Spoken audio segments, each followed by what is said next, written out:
What's up, summoners? King Blair here. Today we're gonna be talking about a labyrinth, but we're gonna talk about specifically how to beat the raid. So it looks right now, oh man, this stinks because I'm doing this on Monday, and I haven't done my daily raid, and it already reset. So you guys may think, oh, you haven't even cleared raid. Why are you talking about this? No, guys, I have actually cleared all raid, both hell and normal, and I'm here to tell you guys that you don't need diene to beat this. Raid is actually probably one of the easiest aspects of the game. Like, compared to popular belief, like for late game, people think, oh, raid is so late game, like you have to be super duper OP to be able to clear raid. Guys, y'all don't need to be super OP to clear raid. If y'all have cleared Abyss like stage like 40 or 50, raid is a joke for certain bosses.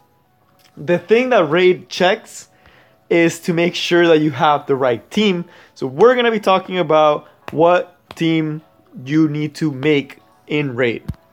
So sorry for the long introduction. Let's get to the actual part. So first, a lot of people, some people will tell you, not a lot of people, some people will tell you that you need different teams for each of the bosses. Like they'll be like, oh, you got the Jubilee Cord. So let me see if I can see the bosses. They'll be like, oh, you need a team for Jubilee Cord. You need a team for Here, that's the boss guide. You need a team for Devour or Arachna. Like, you need all these things, and it's like you'll get super stressed because you're like, oh man, like I've been focusing so much on hunt and things like that. I can't do raid, and then you guys will like stay in like past labyrinths and be like, man. And guys, you get really good equipment from raid. Y'all need to be doing raid when you can. The second you can, you need to start your raid. Of course, finish past labyrinths because they are also really good equips in the chest. But do this ASAP. Don't feel because you've been focusing on other parts of the game you can't do this. So this is the team that I use for all of the bosses. I do not change a single unit. You know what I also use this team for? All of Abyss. I cleared Abyss 80 with the same exact team. I got a picture of it. I'll put it when I talk more about Abyss stages, like individual stages. But this is the team that I used to clear Abyss stage 80. And it was a joke. Like Abyss stage 80, I was like, this is so easy. And this is the same exact team I used to clear all of this. And one thing you all can notice is I have no diene. I didn't pull for her when she was a banner. I thought she was bad. I was horribly mistaken. But I've been able to clear this whole game without diene, basically. And this is the team I used. And there's a lot of things that go behind this. And this team, the why it works the way it does, according to each boss. And we're going to talk about individual things that are must-haves. Like, for example, you may not have the exact same team I do, but there are units that can replace spots for my units. You don't have to have this exact same units. This works for what I had, because I looked at my teams and I was like, this is what I need to take down bosses. So one of the biggest things for all of these is they all aren't as tanky as people think they are. So particularly Devour Arachna, this boss is actually probably the easiest boss in the game. Like, in terms of bosses, this boss doesn't do jack. Literally, all you have to do for this boss is have the ability to be able to one-shot small units. Because he does get, like, these little guys that you have to take care of really, really fast. And that's the first thing you need to do for Devourer, is take these guys down, wait for this to use the AoE, and then you're safe. Like, and then you can just whack them. And then whack him, kill the units really fast, and then keep whacking him slowly and killing him. One thing then this one is all about like making sure you have an AoE attack. That's literally all you need. You need someone that has an AoE attack, and you try to bring the main element. I have Balana, and she loses to him. So this stage is actually a little bit harder for me. Sometimes I do fail it and have to retry a little bit. But if I wanted to like actually finish it properly, I just put my Queen CC, but I don't like changing my team up. But for him, it's literally just have someone that has an AoE. That's all you need. Secretary Vera, just have high damage. Like, you can ignore all the little guys, because a lot of people are like, oh, you need to kill the little guys. No, Secretary Vera is literally a check to see if you have good single target damage. Because if you get him under the 50% threshold, this boss is a joke. Like, I have zero problem with this boss. It's actually one of my favorites ones to go against. And it's supposed to be one of the harder ones, but it's literally just checking to make sure you have someone that can do high single target DPS. And then the Jubilee Core is literally just a check on your healing. So all these bosses are just literally trying to check your team for units you should have. If you've been focusing on hunt and raid and everything else, you should already have most of these units built. So First, let's take a look at my team, and we'll see number one most important thing, and the person that like does the most work in terms of like utility, like which lets me be able to use this team for everything, is actually my Crimson Armin, because Crimson Armin provides both tankiness with the artifact Aureus, and also provides like the immunity. Those are the two biggest things. The invincibility is nice, but it doesn't come up as much as you guys think. It actually rarely ever shows up where invincibility saves me. When it does, it's really nice, but you don't really need it. What I mostly use her for is the tank and the immunity. And you guys will see, I will show you guys my equipment on all these units so y'all can see how they're ruined. So y'all can see like I'm not super OP. It's strong, but it's not OP. It's not unachievable. And this is pretty easy for me. The queen is still a little bit harder for me. It takes me a little longer. I will make a specific video about her and showing her like the things about that. But okay, so she's there for the immunity. The other most important unit in my team is the Diene, because I have the immunity with Crimson Armin, but I need someone that's a dedicated healer. You need someone that's going to be there that even if your tank gets stunned, you need a dedicated healer that's going to make sure your team stays alive. And also can clear debuffs. That's a really big thing because a lot of these bosses can strip immunity or prevent you from buffing yourself. So you need someone that's able to clear debuffs, and you need to manage around those boss skills. There's a lot that goes down to it, but for team building perspective, you can literally use one team for everything. These other two slots can vary so much. You'll see so many people use different things for these, but I personally use my Challenger Dominial for attack, and then Bellana for the defense break and for a secondary damage. And she does a really good job of being a secondary damage. She sometimes does beat my Challenger Dominial, but my Challenger Dominion has that soul burn effect, which lets me be able to do even more damage to those squishy bosses. And to get those clutch finishes when they have a defense break. So Crimson Armin is my, not Crimson Armin, Challenger Dominion is my big like damage dealer. But you don't need to have this team. Let's just talk team building. Holy cow, this intro has been way longer. So already, let me just take off like I usually like to do. I like to take off all the units. So the Diene will be there as a placeholder, and I'll take her off once I put the first unit. But alright, number one unit that you need is a tank, preferably with Aureus. Not everyone has Aureus, but if you have Aureus, it's one of the best. So who's a really good tank in this game that can do a lot of work and can do defense break? Defense break is another thing that's super important. So if you can fill out these roles, but basically the three things you need for sure are immunity, defense breaks, and damage. If you have those three things, you can clear this super easily. Oh, and heals. That's all you need. Heal, defense break, immunity, and damage. And you're done. Like, you're good for the rest. So as long as you can get those four things, it doesn't matter what units you use. But since, you know, I should show you guys kind of like an idea for another team that you could also easily make and be able to clear with. Where is she? Oh, there she is. So I don't have a specialty change. I don't think I'm ever going to specialty change my Clary. Y'all should though. Don't learn from me. I struggled a lot because I didn't have her. I had to get Bellana, and Bellana's the one that basically did her job. But if I can get Clary as a knight that gives you heals, provides you defense break, gives you soul burn. Oh yeah, most important guy, definitely Kromkis. Best guardian for raid. But we'll get to that in a second. Gives you soul, does defense break, does provoke for the small bosses, which are really, really annoying. Like before the big bosses, like the actual bosses, there's like little bosses. She can provoke those, so it's a lot easier for you to manage that because your team is so much better protected. Because you have a knight that's tanking, you have a knight that's healing, giving you combat readiness, giving you... Falconeer Clary is busted in this area. She does everything. If you have a Falconeer Clary, raid is literally like... I told you guys mine was a joke. You got Falconeer Clary, raid is a joke +1. It's literally like... you literally like can probably maybe even auto it. If you have the right runes. But she's a perfect slot for this tank slot. One thing she does lack is immunity. And here's where we're going to go with the number 2 most important unit. This is the one thing why I would say raid is upper level content, is because you have to have immunity. But one of the best units for immunity is actually not Crimson Armin, contrary to popular belief. It's Angelica. So we're putting Angelica in there. Angelica also serves the secondary purpose that she gives you barrier, so she's making sure your team stays alive even longer, and she's healing you and she's providing immunity for 4 turns. So it's just amazing. She does a extraordinary job in this area. And I can't say she's free to play because she's definitely not. It's something you have to pull. And there's not really any other units that really provide immunity. If you don't have immunity units, if you don't have an Angelica, if you don't have a Crimson Armin, and you don't want to use Montmorency is like the budget Angelica. You could use her.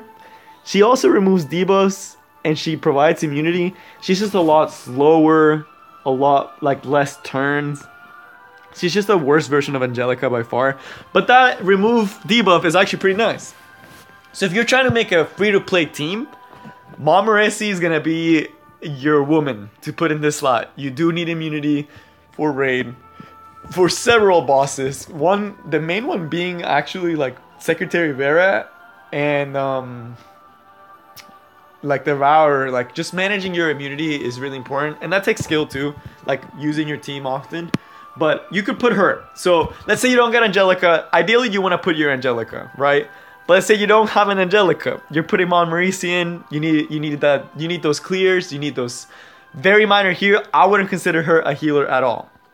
So if you keep going with this, alright, we got our tank, we got our heal, we have our immunity, but now we need like a legitimate tank. You know? Like not a legitimate tank, a legitimate healer. Because you're gonna be taking hella damage in raid. Like we're talking like you're gonna be like spooked, you know, like how much your units are taking. So you are gonna need someone that is gonna be able to give you that advantage. So you need another healer. Akadis can also go in this slot really, really well. I use Destina because I have Destina, but if you have Akadis, she's also like top tier. Guider Aether, also OP because she provides berry and everything. Man, I don't have like a good, there's not good 3-star healers, man. Oh, Hazel, that's who it was. So Hazel's she's a decent healer, so you could put her in there. And that could be like your secondary healer. Even though you don't have fire units, at least she's providing heals. I'm just giving you guys like completely free to play version if y'all like just have insanely bad luck. Ideally you'd want to put Angelica and she can do pretty much everything. But this way you have like, she has some damage, she has buff attack, and she also provides heals. So you have a lot of healing for your team, which you will definitely need. Healing is so important because you take so much damage. And for that last slot, you need an attacker. So you know, just slap your Luna in there. You know, I'm sure you all have Luna. I'm kidding, guys. If y'all don't have to have Luna for this slot, but you do need someone that does heavy single target damage. A really good unit for this slot that is like a free to play unit would actually be Alexa. So let me go to my Alexa. I know I have one. I just don't know where I put her. Oh, it's because it's by level right now. That's the problem. I need to do star. So Alexa's actually really good for this slot. Super underrated unit. Namunas, I personally wouldn't use. Curious is also really good for this slot. Provides a lot of DPS and can do a lot of work for your team. But you need someone that does heavy hits. And Alexa is a unit that a lot of people have been building for free to play Wyvern B10. Yeah, so she's right here. A lot of people have been building her for Wyvern's B10 because she does have a high single target potential. So this team should be able to clear most of raid with the exception of the Queen. That's one thing that I have to make a completely different video about because the Queen is really, really rough. She definitely requires very specific units and requires very tactical play. Like it's not something you can just BS. But this team can actually get you through most of the bosses because like Devour Arachna, just get rid of those tiny guys really quickly, which you should be able to do with Alexa on one hit. You should also be able to do it with Hazel, and then you can just go ham on her with Falconeer Clury defense break and just being able to kill him. Execution, oh I forgot the AoE. You need someone that does AoE. Shoot. Man, see that's the one thing that like you do need someone that has an AoE skill. There's not a lot, which is why Alexa wouldn't be the best at that spot. Cess can't also work in that spot because of the small ones, but this is really hard to make free to play. That's one thing I'm gonna say to you guys. This is not really a 3-star free friendly zone. It's a very like high skill zone. So you do need an AoE. That's the one thing I was missing. So you do need an AoE, which most 3-star units don't have that unless you count Axe God. Like the Church of Eloy's Axe God. Nah, but you need AoE for Executioner, so that's one thing I forgot. If you don't want to be, if you don't want to, you can always switch your damage dealer, but you definitely need it for that. Secretary Vera, Alexa does a lot of damage. She is water, but I've been able to clear the stage with my Cess really easily, actually, just with Cess. So you should be able to do it too, even though you have water as your attack unit, because Cess can usually do the job if there's a defense break, and he has that attack buff. So you should be fine. Jubilee Council, you have plenty of heals. You'll be able to outlast the boss. You have immunity for the first part. You have debuff clearing with Montmorency and all that stuff. And then the Queen is a little bit harder. If you have the right runes, you would be able to do this. But this is like your super free-to-play version. If you want to go for like the OP late game version where it's like this can actually win you everything, it would look something more like this. You would actually put Angelica in there, which I still need to finish building for Dragon's B11. She's like my next 2B 4-star unit, my next 2B 6-star unit. Where is she? Oh, there she is. So this would actually be like the OP, like you're gonna clear most of the stages with these units pretty easily. Would be something like this already. Like this is like easy mode. Bellana is honestly like super underrated. She does so much damage, so much AoE, and she's able to defense break, so she's like a secondary defense break, and she has that AoE attack. So now you have damage, you have heals, you have defense break, you have provokes, you have tank, you have everything. This is like a late game style. Bellana can honestly be like Crimson. Like what I like about Challenge Dominion is that she can also buff the attack bars. Oh shoot, I took off the other one. But Falconeer Clary kind of does so many jobs for you that you don't need to have such specific. So this team can actually get you really far. Even though you don't have debuff clear, you have immunity that you should be able to maintain 100%. And some people actually do this. The reason why some do this is because they put Prophetic Handlestick on their Angelica, and then you're able to get immunity up even faster. A more aggressive version of this would be something like this, that's a defense heavier, but then you don't have the AoE. So that's the part that sucks. But there's so many ways you can do this team. You could also even do, where's Akadi's? Oh, I don't have an Akadi's. So I have the Stina, but if you have a Katie's, she basically does the same thing. Maybe even better than the Stina. I just like the Stina because it's the Stina. You could even do something like this, and you could easily clear all stages. Because now it's like, guys, I'm telling you, defense break is so important, and immunity. That's all you need.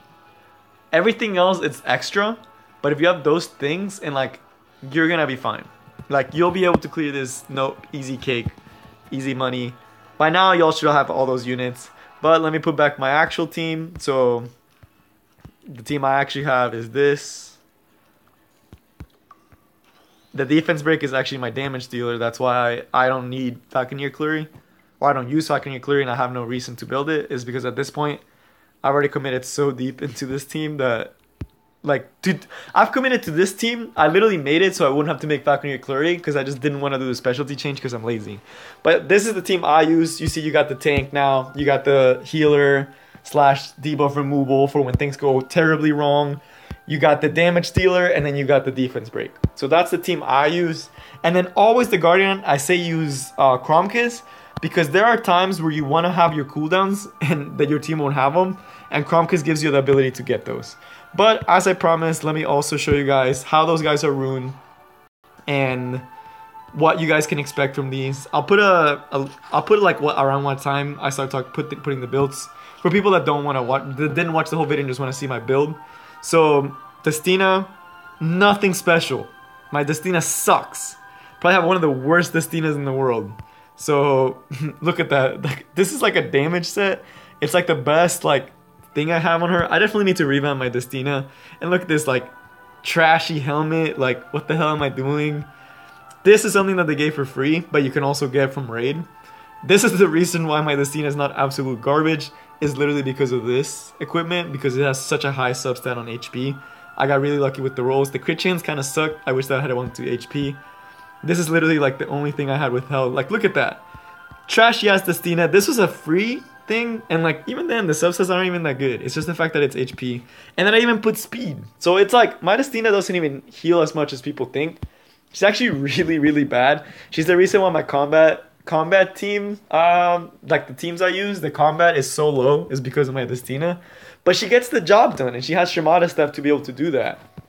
That's like all I have for her. My Bellana, again, I recently put this on her, and it's like, look at that, flat stat. The effectiveness is nice. The only reason I have this is because I have nothing better to put on her. I put the Unity, of course. This is, my Bellana is decently well, like, set up. I wish this defense was speed instead, but it's fine. And then you got this part here, like, decently good, like, pretty tanky, but still having some damage. And then, again, I went for speed, because I want to have more turns. I want to get that consistent defense break with my Bellana. And of course, Roar's Hargana, best archer artifact by far. Super good on her, especially paired up with my Challenger Dominiel, which is also my pride and joy. She does have some of my best equips. So really high attack, as y'all can see. I decided to go crit damage on her because she's already gonna crit all the time because she buffs crit. And yeah, I wish this wasn't defense. I wish that was attack. But it comes up a lot in raid and other parts where like Challenger Domino is already doing the damage, but she's not surviving. So it actually turned out to be okay that this is such a defensive equip. See, it's not even fully skilled up either. The effectiveness stinks. This is one thing that I'm going to change. Like the second I get a better chest, this is changing. My Challenger Domino should not have this. Effectiveness is useless on her. This should all be like attack or a better substat. So this is something I'm going to change on her. And then here I got attack. Again, with a bunch of defense. My Challenger Domino is actually really like beefy. She actually takes a lot of hits, but has really low health. Which is kind of nice because it's easy for me to heal her. Like, she'll always get fully healed when I use this Diene's third skill. Again, effectiveness sucks, but I don't have a better amulet right now. And it just thinks that it goes through that sometimes. This one, again, it's like super defense heavy, but a lot of crit. And then this one again is speed, and this one does have attack as a substat. So I try to make her fast because I want her to get a lot of turns. And she already does the damage with Cauldra and everything because the bosses are always debugged. That honestly, it would almost be overkill if I didn't go for defensive stats. Because she already does so much freaking damage. I can't imagine her. I'm going to make a full video on her because she's awesome. I love her so much. One of my favorite units in the game. I honestly feel bad every time I don't use her. Because she's that good, and I have her fully skilled up and everything. And y'all can see the stats there on the side. And then last but not least, Crimson Armin, one of the MVPs, also another MVP on my team. She's actually rune well, but she's not fully skilled up. The reason I have this is because I ran into a problem where my frontline would die too often. And I gave her kind of OP equips. Granted, this is not a defensive thing. I literally put this on her because of the speed. Because I needed a little bit more speed on her. I wanted all of that to go to health, but it didn't. Also, I like the will for PvP. Here you got, like, this was the one from, whatchamacallit, from Arena. Again, pretty standard build. Just trying to maximize on health, effect resistance, effectiveness, defense. I put speed on this one because I want her to still be able to, like, take turns. You know, like, I don't make her super fast because I like her being slower than all my other units. But I want her to be like right after my other units. That's mainly for PvP reasons. And then this one, the Mysterious Bug. It's a really good like offensive equip. But again, it has some crit damage. I don't know why. It's kind of like it's because it's HP. That's why I use it. I wish it had gone to like effect resistance or speed. And then last but not least, I put defense on the last one because she has such a high base defense. And this just makes her like super tanky and super hard to kill in all aspects of the game. This one, I'm almost done finishing my Crimson Armin. I'm actually happy with the way she's built. I don't think I'll change her too much. She'll probably stay the same way. The Challenger Dominiel and my diene definitely need a upgrade soon on some of their equips. But that's all I got for you guys today. I know this was a long video. Thank you so much if you stayed the whole time. Let me know down in the comment section what you would like me to cover next. And like if you would like to see me clear one of these bosses for you guys. Let me know which one you want to see me kill with my team and make a guide on. But that's all I got for you guys today. I'll see y'all next time. Peace.